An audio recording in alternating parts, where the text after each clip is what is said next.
발언석으로 나와주시.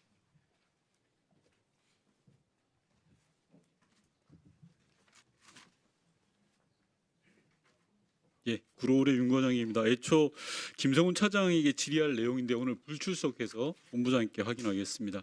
제게 들어온 제보에 따르면 김성훈 차장 지시에 의해서 윤석열 대통령이 파란색 호송 차량으로 이동하지 않고 뒤에 캐딜락 차량에 탑승해서 이동하고 있다라는 제보가 있습니다. 즉 호송차가 아니라 경호차 안으로 경호차를 이동한다라는 겁니다.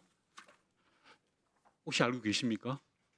죄송합니다. 제 소관 업무가 아니라 예, 제가 소관 업무 아니가 아닙니다. 그래서 모두에 말씀드린 거고요. 만약에 호송차가 아니라 경호차를 이용한다면 자유롭게 통화하고 지시도 할 수 있고 증거도 인멸할 수 있습니다. 따라서 만약 이게 사실이라면 너무나 충격적입니다. 확인해서 우리 국조특위에 보고해 주시기 바라고요.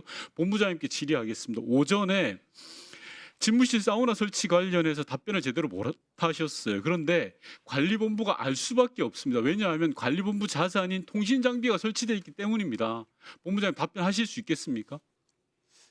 저희 시설 관련돼서는 보안 사항이라서 좀 답변 말씀드리면 못 하겠습니까? 예.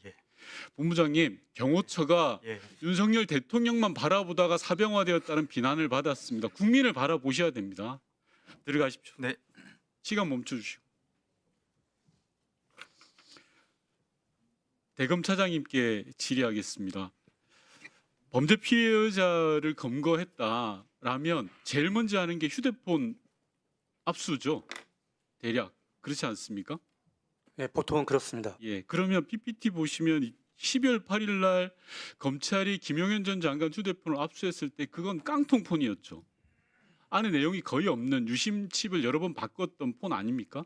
위원님, 저희가 12월 8일일 때는 네. 이어폰이라는 걸 아니요, 그 제가 묻는 말에 답변하시면 알지도 그러니까요. 못했을 때입니다. 김용현 전 장관이 들고 왔던 핸드폰은 소위 말하는 깡통폰이었던 거지 않습니까? 제 묻는 말에 그러니까 본인이 휴대하고 있는 휴대폰을 저희가 압수한 걸로 알고 있습니다. 예, 그 이후에 비아폰이 논란이 되고 있고 비아폰이 비상계엄의 블랙박스라는 게 확인되고 있고 오늘 경호처에서 김용현의 비아폰이 봉인되어서 경호처에 보관하고 있다. 그러면 검찰은 어떻게 해야 됩니까? 그 비아폰을 확보해야죠. 맞습니까? 아닙니까? 제가 이제 정확하게 누구 비아폰이 압수했는지 기억을 못하지만 상당 부분 김용현의 비아폰이 압수도 지금 잠시만요. 김용현 네. 전 장관의 비아폰이 경호처에 있다고 오전에 진술이 나왔잖아요. 앞서 진술 못 들었습니까? 경호처 담당 경호관 이야기했잖아요. 저는 그 제 것만 챙기지 뭐 남의 거. 자, 그럼 다시 확인할게요. 남의 질문도 좀 들어보십시오. 왜냐하면 다 관련돼 있으니까요. 김용현 전 장관이 사용하던 비아폰이 12월 12일 또는 13일에 경호처로 반납됐다는 겁니다. 지금 봉인돼 있어서 경호처가 가지고 있다는 겁니다. 이거 확보해야 되겠죠? 검토해 보겠습니다. 검토하는 게 아니라 당장 확보해야죠. 지금 2달이 넘어가잖아요. 아니 본인 이란의 주요 종사자의 핸드폰이 지금 어떻게 사라질지도 모르는 상황이면 누구보다도 먼저 나서서 확보해야 되는 거 아닙니까? 다음 PPT 봐주십시오. 앞서 몇몇 의원님 질의하셨는데요. 김성훈 차장의 1차 구속영장 때는 당연히 비아폰 기록 삭제 내용이 없었습니다. 그런데 2차에는 저렇게 들어가 있는 거 아시죠? 직권남용으로 해서 비아폰 기록 삭제라는 부분 기억 확인하십니까 이거? 경찰의 구속영장 2차 구속영장에는 예. 그렇죠? 예. 자 그러면 제가 여쭤볼게요. 그러니까 1차 영장에는 체포영장 방해만 돼 있었고요. 예, 맞습니다. 2차 2차에 영장에는, 아마 비아폰 기록 삭제에 대한 부당 지시가 들어가 있었을 겁니다. 직권남용으로 맞죠?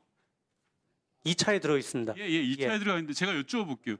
예. 구속영장을 청구하는 가장 큰 이유가 증거인멸을 막는 거 아닙니까? 본인에 대한 범죄 사실의 증거인멸 막는 겁니다. 그러니까요. 예. 본인에 대한 증거인멸. 아니, 그런데 본인의 범죄에 대한 증거인멸입니다. 예, 맞습니다. 그러면 지금 김성훈 차장한테 우리가 내란죄를 적용하는 게 맞습니까? 아니잖아요. 그죠? 지금 대검 차장님 말씀은 내란죄를 해야 되기 때문에 직권남용이 안 된다. 아니면 별도의 영장 내용을 기재하라 이런 건데 그건 말이 안 됩니다. 다음 PPT 보시면요. 구속영장 청구위원은 증거인멸 우려가 핵심입니다. 아니 제가 다시 또 여쭤볼게요. 차장님. 3번이나 구속영장이 기각된 사례가 흔합니까? 검찰로부터 기각된 사례가? 그 사례가 흔한지만 말씀해 주십시오. 경찰에서 저렇게 3번 영장하는 것도 굉장히 흔한 그러니까요. 건 아닙니다. 계속 기각을 하니까 영장을 청구하겠죠. 기각한 사례가 흔치 않죠. 그러니까 흔치 저희가 않잖아요. 예, 그럼 또 하나 여쭤볼게요. 김성훈 차장이 구속에 이르는 범죄가 아니라고 지금 대검 차장님 생각하십니까? 저희가 판단할 땐 그랬습니다. 예, 마무리 주세요. 예. 대검 차장님 보시기에는 구속에 이르는 정도의 범죄가 아니다라는 거죠. 그게 심각한 상황에 대한 판단 미스고 인식의 오류인 겁니다. 그게 말이 됩니까 지금? 자, 그 부분 따로 따지기라고 마지막 다음 PPT요. 앞서 차장께서는 문건을 봤는데 문건의 내용이 보안성 강화라고 되어 있다. 2번 보시면 됩니다. 문건에 보안성 강화라고 적혀 있거든요. 예? 예. 그 내용은 김성훈의 주장이에요. 관계자 모두는 증거인멸이라고 검찰에 가서 진술했잖아요. 그죠? 문건에 보안성 강화로 돼 있지 않나요? 제가 여쭤보는 대로 말씀드릴게요. 문건의 제목만 보안성 강화이지 관계자들은 증거인멸을 지시했다라고 진술했잖아요.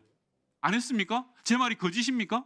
일부 진술한 건 맞는 것 같아요. 그러니까요. 네. 진술이 있는데 증거인멸 진술이 있는데 왜 영장을 기각하냐라는 거죠. 지나가는 국민들이 이걸 상식적으로 이해하겠습니까? 그것도 3번씩이나요? 의원님, 증거 인멸로 지금 구속하는 게 아니고 아니 이게 보안폰 삭제. 범죄가 안 된다고 생각하는 것 자체가 저는 이해가 안 됩니다. 위원장 대답해도 되나? 네. 예. 하십시오. 예. 그 위원님 그 보안 그 비아폰 그 삭제 지시가 그게 범죄가 아니고 그거로 인해서 직권남용이 되냐 안 되냐가 거든요. 직권남용은 아까도 말씀드렸듯이 목적성, 그 상당성, 그다음에 이제 책임 여러 가지를 고려해서 성립하는 건데 단순히 그게 뭐 삭제 지시했다였고 바로 그 직권남용이 성립되는 건 아닙니다. 대검 차장님만 그렇게 보시고요. 지나가는 국민 모두는 그렇게 생각 안 할 겁니다.